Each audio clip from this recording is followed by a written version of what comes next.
Whoa, what's jam? Welcome back to the channel. It's your boy NewOrleansLil, and this is gonna be a review on The Have and the Have-Nots, Season 2, Episode 17. Benny Does Battle. Okay? Ciao. So we start off where we left off last week with Benny accelerating, Quincy grabbing the wheel, the truck going out of control, and now they crash, child. So Benny jumps out the truck, then Quincy get out the truck. When Quincy got out that truck, Benny beat the shit out of Quincy, okay? Beat the shit out of Quincy.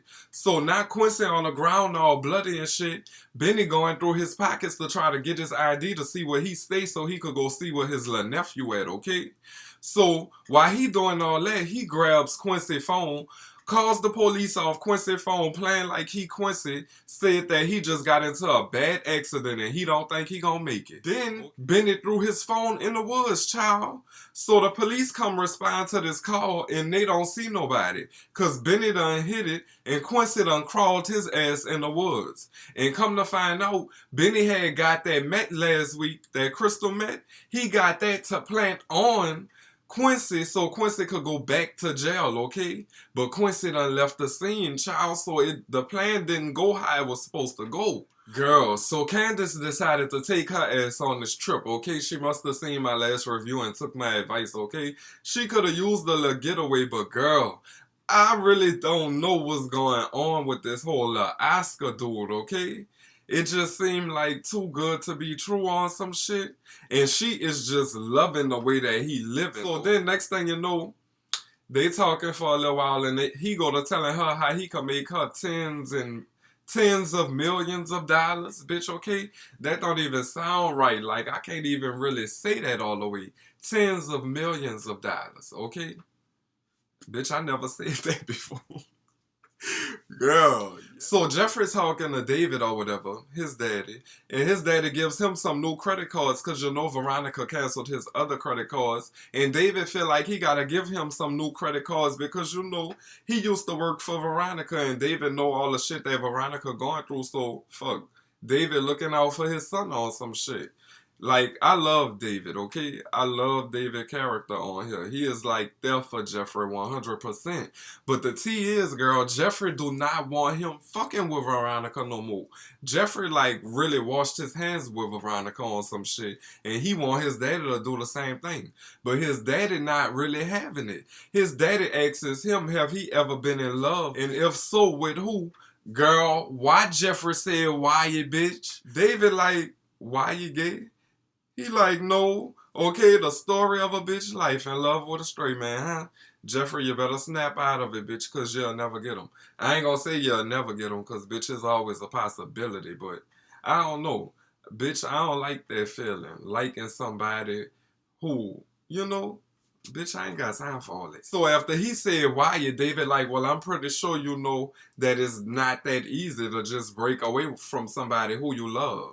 So then Jeffery thought this was the perfect time to tell David everything that's been going on. He said everything, bitch. He spilled all the tea. How this girl Melissa family is involved and how Veronica holding that shit over their head. How she pregnant now and everything. David like, damn, I'm so sorry, son. David don't have no choice but to feel sorry for this boy because Veronica is really torturing this fucking boy. Veronica is so fucking evil. That's an evil bitch, girl. That whole Veronica is an evil ass bitch, girl. She just make my skin crawl. Girl, so then we see this scene with Candace and Oscar talking about how thin the air and the oxygen is, how many feet up they are, and next thing you know, Candace was about to take that dick, okay? Bitch, can't nobody tell me she didn't take that dick on that private plane, bitch. So Katherine in Amanda's room going through some boxes and shit. So she looking for Amanda's diary, child, trying to find out if all this shit true that Candace done told her. So Hanna was like, you know, are you sure you ready for that? And Katherine was like, it's not on me. I don't have a choice right now. You know what I'm saying? So Hanna agreed to help her look for it or whatever. Girl, so now Maggie's still trying to throw David slings. My whole thing with Maggie, girl, you got photo evidence. If you gonna spill the tea, spill the tea.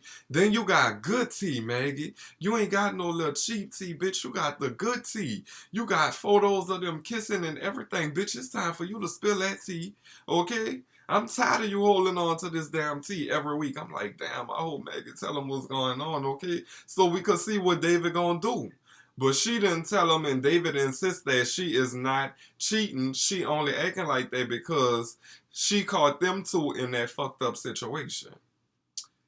David, that girl is getting fucked silly about Benny, okay? Taking all kind of dick from Benny. You better get with the program, David, because I don't like to see you on here just, looking all dumbfounded and shit. I hope you really get with the program real soon. So now Katherine's sitting outside by the pool and Hanna done found this diary, child. So Hanna gives her the diary and she was like, you sure you ready to do this? Katherine was like, she ain't got no choice, and she started reading it. So, girl, David and Maggie sitting in the office talking, and then Jim walks in there like ain't nothing going on, okay? So David was like, well, damn, I thought we agreed that you was gonna take some time off. Jim tells him he gonna go crazy if he sit in that house one more minute. So he back at work now, child. So Maggie excused herself and let them two talk. Then Jim tells David, look, if Veronica tried to kill your ass once, she gonna try to kill you again, David. Bitch, David like, Jim, let it go. David is just blinded right now. He blinded. He's like so old school. He's so by the book, by the Bible, for better, for worse, by the vows, all that good stuff. Okay? But I just don't like to see my dog David get fucked over like that. I really don't. I hate it. Okay? I really hate it. Girl, so Veronica pulls up to Benny's shop or whatever, and she sees the call. So she decides to give Benny a call, but Benny not answering the phone. But why the whole time she doing this, bitch, Bruce, the man that Maggie got watching Veronica, who taking all these pictures, is getting everything on camera, bitch. Everything on camera. Don't you know that this whole Maggie is going to be able to sink Veronica at the drop of a dime with all this evidence that she got? Once Maggie put all that shit together, Maggie got the key in her motherfucking hand. And Veronica going to be at their whole feet. Watch what I tell you. So Katherine's still sitting outside reading the diary, girl, crying down, child. So she calls Jim and verifies like, yes, Jim, it's true. He like, how you know it's true? She like, I found the diary or whatever. I read it in the diary. Bitch, Jim gets evil, okay? Jim had a pencil in his hand and he broke that bitch clean in half like it wasn't nothing. Okay, I know all his index finger was hurting, bitch. So Candace and Oscar finally make it to the hotel, child. And it is laid out, okay? Laid out. And she like impressed. He really impressing the shit out of Candace right about now. The private jet, the luxury hotel. You know, she ain't never been in nothing this extravagant. So like she feel like she stepping her pussy up on some shit. So she go to asking Oscar like what he doing out there or whatever, and Oscar go to telling her about these two businesses using his idea, and if they use his idea, their revenue gonna go up and all type of shit, all types of money gonna be made and all this other good shit. And then that's when Candace asked him about the $50,000, and he told her that was nothing but gas money. Then he sent her a text message of the channel he gonna be on the next morning or whatever, so she could check it out and see for herself. Okay? But something just don't seem right about Oscar ass. Something don't seem right about him. So Veronica's still blowing Benny's phone up, calling and calling and calling Benny, okay? Benny ain't had no choice but to answer the phone. So when he finally answers the phone, she tells him that she got some papers that he need to sign a release form from jail or some shit. And then it changed into, if you don't sign them, your insurance gonna go up, okay? Girl, what the fuck? Anyway, so that's what she told him. He agrees to meet her at his shop the next morning, child. Girl, so now Benny by Quincy's sister house, child. So he in the front or whatever, peeping a scene out. And soon as he seen your boy who was sitting on the steps turn his head, bitch, Benny hit it in there. So he goes to the door. He listens or whatever. Bitch, he hit him churn up in there. That bitch kicked that door in, okay? So now him and the sister tussling, and the sister is familiar with Benny already, so she know who he is. And she like, Benjamin, get out of here and all this. But why the girl grab the pot and didn't do nothing with the pot?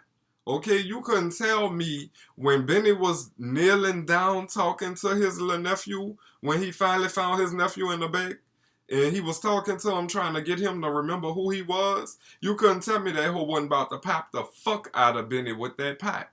Okay, when Benny stood up with the little boy, I'm like, okay, well, when's she gonna hit him with the pot? So long story short, Benny went in there, got his nephew, and now he about to get the fuck and go back home. So Jim makes it back home, child, and he telling Katherine that she really need to get it together, pull it together, because the DA wants to talk to them soon. Okay? And Katherine had her little face on. I'll be pulled together, or whatever she said, girl. Katherine got a smart ass mouth, yeah. If you really listen to what Katherine be saying, Katherine be coming at Jim head, okay? So now Oscar and Candace went out for a night on the town, child. They went to the opera or on Broadway, or they went somewhere, child. And girl, they doing horse and carriage rides and everything. So he trying to get Candace to express herself in an open up mode. Cause you know she falling for him, but she still got this guard up at the same time. So we just don't want her to let her guard all the way down. Cause she getting wooed by his ass right about now. But he want her to express herself, and she explains to him like, where I'm from, people don't do that type of shit or whatever. So he tells her, girl, we like 1,000,000 miles away from where you from. Like, letting her know that she can open up. And you just like the way that he treat Candace, because, you know, a nigga never treated Candace like that before. But you just can't help but feel that Jim and David got something to do with that shit on the back end, or Maggie or somebody, Katherine, somebody got something to do with Oscar ass on the back end. I just don't know, like, what's going on, because when they first met, when they was looking at each other and all that, I'm like, child, who is this Jim done sent over here? So after he tells her that they're 1,000,000 miles away, or whatever, and that she could express herself, she uses this fucking gasoline example. Like, you know how if you have gasoline on your hands, no matter how many times you wash them, you can still smell it? Well, that's the same thing going on over here. Like, bitch, I ain't never opening up no matter where I'm at. So that's basically what happened on this episode of The Have and the Have Not, Season 2, Episode 17. If y'all are not watching The Have and the Have Nots, y'all have got to get into it. This shit is so good, and I tell you, it have you at the end of your seat every week. Okay, Jose, don't start your shit. You ain't say nothing the whole review. I'm ending the review now. It's too late. If you had anything to say, you should have said it earlier. Okay, now you want to come in all late. Ciao, bye. If this your first time tuning in, I'm your boy NewOrleansLil. Make sure you leave a comment down below, thumbs up this video, and press that subscribe button. Okay? It's your boy, NewOrleansLil.